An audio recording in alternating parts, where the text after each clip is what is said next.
Welcome to Cape Fear Koi. Hey everybody, welcome back, Cape Fear Koi. All right, today we are doing a fish rescue. I got that guy right there. Let me zoom in on him real quick. He's too big for the pond. He's actually 25 years old. He was in this pond since he was just a little guy like that. When they built it, it's just becoming too much for them to maintain it. And so we're gonna clean it all out today, do a deep clean, transport him, and we're actually gonna donate him to my neighbor. I'm gonna give him this little fish right here. It's actually huge, but we're gonna take you for a trip and see what we do to get fish and clean, and just a little quick video. So come on with us. All right, we're gonna see if we can pick a few up real quick. We might just need the pan net, but there's a lot of them there. More than we thought.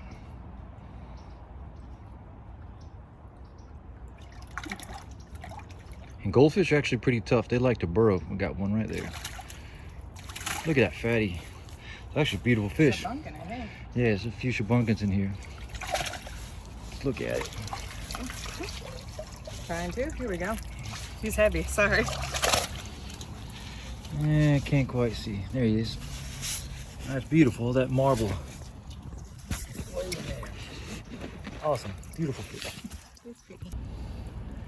A couple more big goldfish. They're beautiful. A couple of them might be sick. We're not sure, but they had marks. We're going to try to get a closer look a little bit later. Okay, that's a 30-inch net. That's a big fish. So, a little blood coming out of the gills. So females tend to bleed out the gills under stress sometimes. So it could be it, but there are also rocks in here, and it may have it's got a nick on its head. Rocks are dangerous to have in a pond, so that's a big reason why I prefer not to have rocks, because if you try to catch them, they can hurt themselves. We gotta hurry up and get this fish. All right, now we're getting it drained. Got a ton of muck down there. It smells bad. If you could smell through the screen, you wouldn't want to. But there we go, we're getting it done. All right, we're power washing here. You can see before and after. I don't normally recommend power washing, but this is many years of muck, so there's still gonna be a lot behind, and there's just gonna be goldfish, but boy, it's a bunch.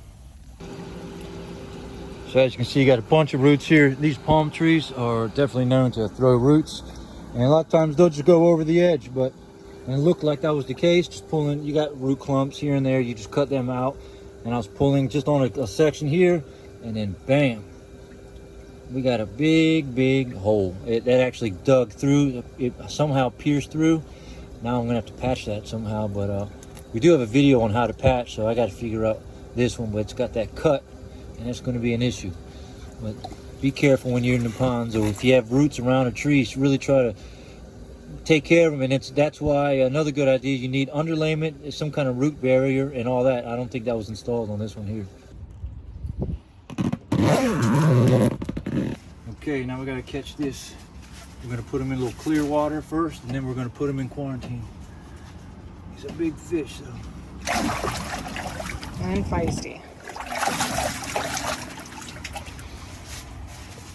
It's huge, actually.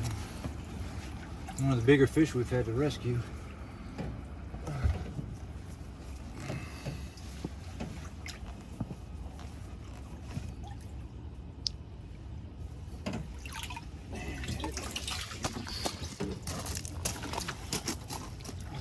Gonna make it?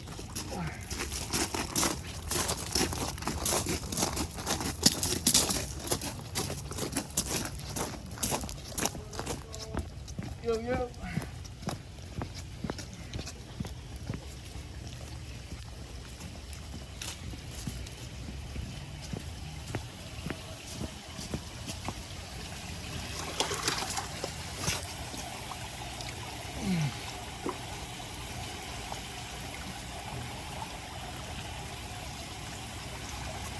Huge. Oh my gosh. Absolute stud of a fish. I think it's female, just with the way it bled earlier. And the shape of it? Yeah, it's pretty fat. And that cut doesn't look too bad. It looks superficial. See a little bit of skin right there, but I don't think it's going to be a big issue. But overall, she looks okay. I'm just going to let that kind of fall off by itself, I think. All right, now we're gonna put her in QT.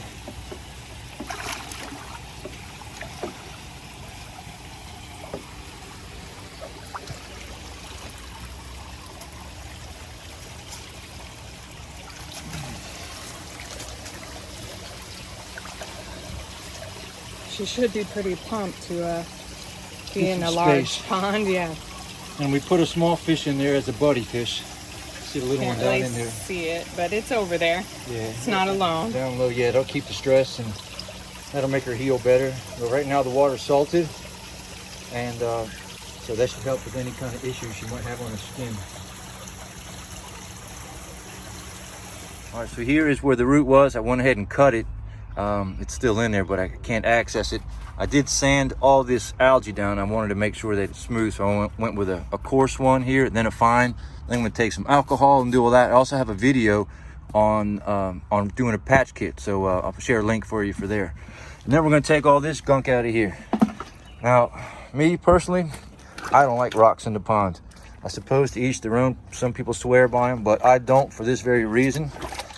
All that sludge, all that gunk that's in there, that stays in your pond. When you have rocks, unless you spend the day, literally the day, trying to get all this gunk out, that's what you're gonna have in your pond. And it makes a mess. It makes the fish sick. I believe that a couple of goldfish have some illness with them, and I believe it contributes to stuff that gets caught. He said he nets all the time, and there weren't a whole lot of leaves, but a lot of this muck. So it's just not good. If I had a recommendation, it would be get all this stuff out, always. Those other guys, they just like to make sales. They sell the install, they sell the rocks. It's expensive to maintain. So just get it out for your sake and the fish. All right, filler up time. We got probably another 7-8 inches extra room down at the bottom. That'll all turn green in just a couple of months. Got all those roots taken care of. That was an absolute nightmare. Next step would be really take that whole thing apart and take all those roots out. But that's this job's object, was just to get it all clean. So it's here. We're gonna fill it up and then put the fish in.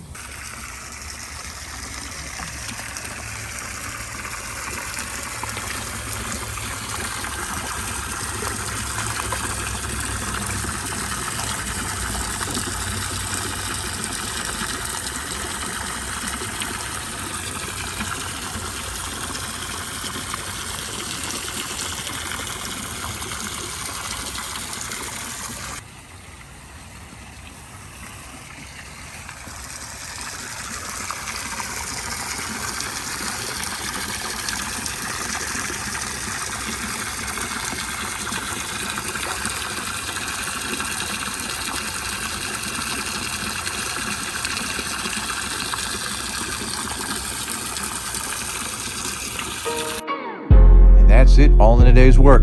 If you liked the video, please hit like, and if you're new, subscribe and drop a comment down below. We'd love to say hi to you. Thanks for being part of Cape Fear Court. And remember, be kind to your neighbor.